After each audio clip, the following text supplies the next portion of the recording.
فرمایا کہ اے ایمان والو، اذا نودی للصلاۃ من یوم الجمعۃ، جب جمعے کے دن نماز کے لیے پکارا جائے، نماز کی اذان ہو جائے، فاسعوا الی ذکر اللہ، تو اللہ کی یاد کے لیے جلدی کرو، وذروا البیع، اور خرید و فروخت چھوڑ دو، فاسعوا الی ذکر اللہ، جب جمعے کی اذان ہو جائے تو اللہ کے ذکر کی طرف جلدی کرو۔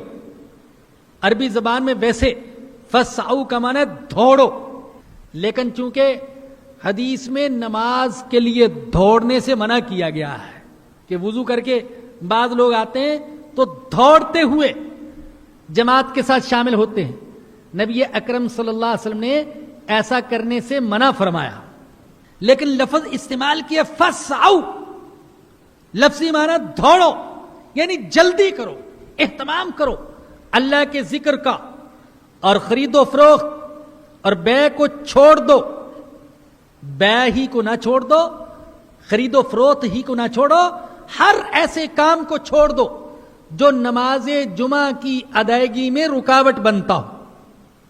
آپ جانتے ہیں عیسائیوں کے لیے عبادت کا دن اتوار، اور یہودیوں کے لیے عبادت کا دن ہفتہ، یوم السبت، لیکن یہودیوں نے ہفتے کے دن میں اللہ کی عبادت نہ کی۔ اللہ نے 9ویں پارے میں اور بعض دوسرے مقامات پر ذکر کیا، سمندر کے کنارے رہتے تھے، ہفتے کا دن پورے کا پورا عبادت کے لیے مخصوص رکھنا ضروری تھا، اللہ نے امتحان میں ڈالا۔ ہفتے کے علاوہ دنوں میں کوئی مچھلیاں دریا میں دکھائی نہیں دیتی تھیں، جبکہ ہفتے کے دن خوب مچھلیاں اچھلتی ہوئی نظر آتی، دیکھ دیکھ ان کے منہ میں پانی آتا۔ اب ایک طرف اللہ کا حکم، کوئی کام نہیں کرنا، شکار بھی نہیں کرنا، کھیتی باڑی بھی نہیں کرنی، دکان بھی نہیں کھولنی، اور دوسری طرف سامنے دیکھ رہے ہیں مچھلیاں چھلانگے لگا رہی ہیں۔ اب انہوں نے تعویل کی، دریا کے کنارے چھوٹے چھوٹے گڑھے بنا دیے، جب مچھلیاں اوپر تیرنا شروع کرتی تو گڑھے کی طرف پانی کا رخ پھیر دیتے، اس میں مچھلیاں جمع ہو جاتی تو اس کو بند کر دیتے، اور پھر تسبیحاں ہاتھ میں پکڑتے سیدھے عبادت خانے میں جا کر سارا دن عبادت کرتے تھے۔ اتوار کے دن پکڑتے، کہتے ہم نے ہفتے کے دن کوئی شکار نہیں کیا، تعویل کرتے، اور اللہ تو امتحان لے رہا تھا، آزمائش میں ڈالا تھا۔ اور پھر ان کے ساتھ کیا ہوا؟ اللہ فرماتے ہیں کہ میں نے کہا کہ تم بندر اور خنزیر بن جاؤ۔ کہا جاتا ہے کہ بوڑھوں کو خنزیر اور جوانوں کو بندر بنا دیا گیا۔ میرے بزرگوں اور دوستوں، ان کے لیے تو پورا دن عبادت کے لیے مخصوص رکھنا ضروری تھا، ہمارے لیے جمعے کا تھوڑا سا وقت، لیکن ہم پھر بھی ہیلے بہانے کرتے ہیں۔ بڑی شرم کی بات ہے، جمعے کے دن بہت سے لوگ کرکٹ کے میچ کھیلتے ہیں، سارا دن فلمیں اور ڈرامے دیکھتے ہیں، شادی بیاہ کی تقریبات رکھتے ہیں، بازاروں میں چلتے پھرتے دکھائی دیتے ہیں، ہفتے میں ایک دن اور ایک دن کا 1 گھنٹہ وہ عبادت کے لیے فارغ نہیں کر سکتے۔ مسلمان کتنا بے حس ہو گیا، کتنا سنگ دل ہو گیا۔ یہ جن دنوں میں جمعے کی چھٹی ہوتی تھی، دیکھا گیا کہ جمعے کے دن بڑے بڑے میچ ہو رہے ہیں، اور پوری قوم ان میچوں میں مصروف، اور مسجد خالی۔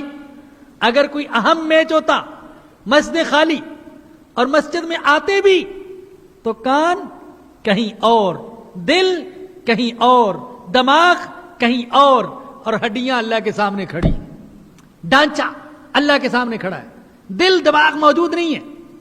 اللہ کے عذاب سے ڈرنا چاہیے۔ خود نبی اکرم صلی اللہ علیہ وسلم نے بڑی سخت وعید بیان فرمایا کہ لَيَنْتَهِيَنَّ أَقْوَامٌ عَنْ بَدْئِهِمُ الْجُمُعَاتِ، لوگو جمعہ چھوڑنے سے باز آ جاؤ، اگر تم جمعہ چھوڑنے سے باز نہ آئے تو اللہ تمہارے دلوں پر مہر لگا دے گا، پھر تم غافلوں میں سے ہو جاؤ گے۔ اور ایک حدیث میں رسول اقدس صلی اللہ علیہ وسلم نے فرمایا، من ترک الجمعۃ 3 مرات تہاونا بها طبع اللہ علی قلبی، جس نے 3 جمعے چھوڑ دیے سستی کی بنا پر اور جمعے کی اہمیت کو محسوس نہ کرتے ہوئے تو اللہ اس کے دل پر مہر لگا دیتا ہے. اور فضیلت اتنی بیان فرمائی, حدیث میں آیا نبی اکرم صلی اللہ علیہ وسلم نے فرمایا خیر یوم طلعت علیہ الشمس یوم الجمعہ, جن ایام پر سورج طلوع ہوتا ہے ان ایام میں سب سے بہترین دن وہ جمعے کا دن ہے. فیہ خلق آدم, اسی میں آدم کو پیدا کیا گیا. وفیہ ادخل الجنہ, اسی میں ان کو جنت میں داخل کیا گیا. وفیہ اخرج منہا, اور اسی دن میں آدم علیہ السلام کو جنت سے دنیا میں بھیجا گیا.